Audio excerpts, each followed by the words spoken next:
Halo Sobat Pobia Kota Sejarah, kembali lagi di channel kesayangan kita ini. Pada video kali ini kita akan membahas mengenai asal-usul kota Bandung.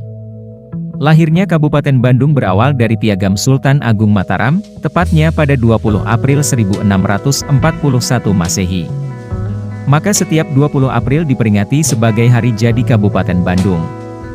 Saat berdiri, Kabupaten Bandung dipimpin oleh seorang bupati yang bernama Tumenggung Wirangunangun. Masa jabatannya mulai 1641 hingga 1681 Masehi. Dalam perjalanannya, Kabupaten Bandung disatukan dengan Timbangan Ten pada masa pemerintahan Anggadirreja III, 1763-1747. Pada 1786, Batulayang juga dimasukkan ke dalam pemerintah Kabupaten Bandung. Pada masa pemerintahan Adipati Wiranata Kusumah II, 1794-1829, ibu kota